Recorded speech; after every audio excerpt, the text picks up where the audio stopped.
Évangile du 16 mars 2026, Jean, au chapitre 4, versets 43 à 54.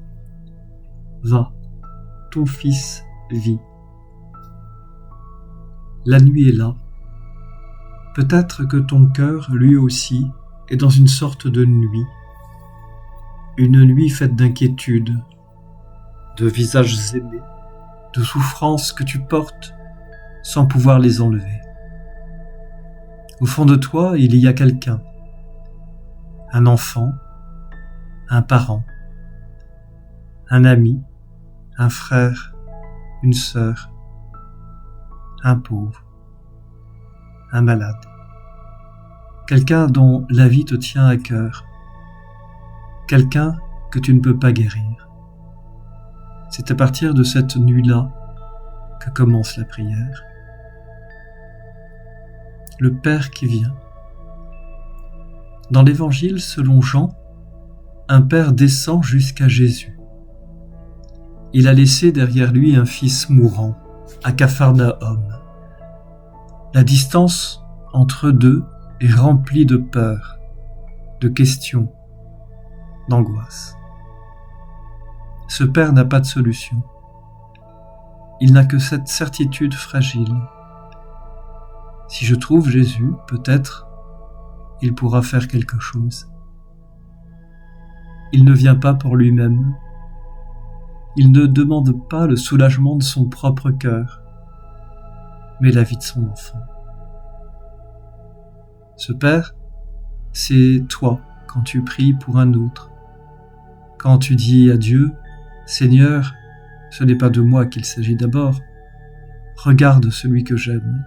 Regarde sa souffrance, sa solitude, sa maladie, sa nuit.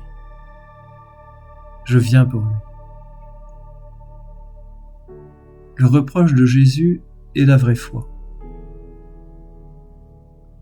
Jésus répond d'abord par une parole dérangeante. Si vous ne voyez signes et prodiges, vous ne croyez pas. Comme s'il disait, si vous ne voyez pas, vous ne faites pas vraiment confiance. Vous cherchez des preuves, des démonstrations, des garanties. Et pourtant, il ne renvoie pas cet homme. Il ne ferme pas son cœur. Il va accomplir le signe, mais d'une manière qui va transformer la foi du Père. Car ce Père est venu avec une idée simple. Jésus doit venir avec moi, se déplacer, poser les mains, être présent physiquement. S'il est là, près de mon fils, alors il pourra le guérir. C'est souvent ainsi que nous imaginons Dieu, qu'il faudrait qu'il change les circonstances visibles, qu'il intervienne comme on intervient dans le monde matériel. Mais Jésus va plus loin. Il élève la demande de ce Père. Il l'arrache à une foi qui dépend de ce que l'on voit. Va, ton fils vit. Jésus ne bouge pas, il ne part pas vers Capharnaüm, il ne franchit pas la distance. Il prononce seulement une parole, va, ton fils vit. Il ne dit pas, il guérira, comme si c'était encore à venir. Il dit, il vit. La vie a déjà été donnée. La parole ne décrit pas un futur, elle crée une réalité. La distance n'existe plus pour le Verbe. L'espace est traversé par la puissance de la parole. Le Père ne voit rien. Rien n'a changé sous ses yeux, aucune preuve, aucune scène de guérison, aucun prodige visible. Il a seulement cette phrase « Ton fils vit ». Et l'Évangile dit « L'homme crut à la parole que Jésus lui avait dite ». Il croit sans voir. Il se met en route avec dans le cœur une parole qui le précède. Cette marche, c'est aussi la tienne. Tu regardes dans ta vie, dans la même maison, les mêmes soucis, les mêmes visages, mais avec une parole déposée au fond de toi. la prière à distance, laissez la parole agir. Dans cette nuit de veille, tu peux entrer à ton tour dans le geste de ce Père. Devant Dieu, place le visage de celui ou de ceux pour qui tu veilles.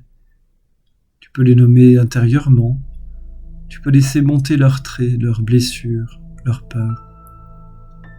Tu te tiens devant le Christ, comme ce Père devant Jésus, pauvre, démuni, mais habité par un amour qui supplie. Et tu peux lui dire simplement, « Seigneur, je viens pour lui, je viens pour elle. Tu vois sa souffrance mieux que moi. Tu connais l'endroit exact de sa blessure. Je te demande la vie pour lui, pour elle. Puis, accepte de déposer ta manière de vouloir que Dieu agisse. Accepte de ne pas lui dicter comment se déplacer, où intervenir, par quel miracle se manifester.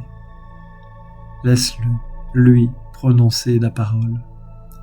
Peut-être entendras-tu intérieurement quelque chose comme « Va, ton frère vit. Va, ton enfant vit. Va, celui que tu me confies vit en moi. » Ce n'est pas forcément la promesse d'une guérison visible telle que tu l'imagines.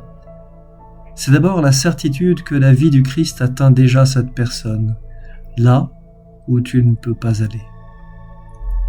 La prière devient alors consentement à la puissance de cette parole, même si tes yeux n'en voient pas encore les fruits. Être temple de cette parole. À partir de là, quelque chose change. Tu n'es plus seulement celui qui demande, tu deviens lieu où la parole de Jésus est accueillie. Ce que Jésus a fait autrefois à Cana ou à Capharnaüm, il veut le faire aujourd'hui à travers ton cœur. Dans la foi, tu deviens comme un point de passage. La parole du Christ traverse ta pauvre prière, elle s'y dépose, et de là, elle rejoint ceux pour qui tu veilles. Tu es ce lieu à distance où le Christ parle encore. Ton âme devient un espace où résonne « Va, ton fils vit. Va, ton frère vit. Va, ton prochain vit. » Être temple, ce n'est pas être un sanctuaire fermé sur soi. C'est être l'endroit intérieur où la parole créatrice peut être entendue, crue, portée pour les autres. Tu te tiens devant Dieu non pas pour arracher un miracle, mais pour offrir à sa parole un espace d'accueil. Tu es ce lieu où elle peut être crue pour quelqu'un d'autre. Une fois pour le prochain. Cette nuit, la demande la plus profonde n'est peut-être pas « Seigneur, fais quelque chose pour moi », mais « Seigneur, fais vivre ceux que tu me confies, donne-moi de croire ta parole pour eux, fais de moi un espace de foi à leur sujet. » C'est une foi décentrée, une foi qui se détourne de soi-même pour se tourner vers l'autre. Tu peux alors, dans le silence, laisser monter cette prière. Seigneur Jésus, Verbe vivant, tu as guéri à distance le fils d'un père suppliant. Tu n'as pas eu besoin de te déplacer, ta parole a suffi. Ce soir, je te présente ceux que j'aime, ceux qui souffrent, ceux qui doutent, ceux qui sont loin de toi. Je n'ai pas de solution, mais j'ai ta parole.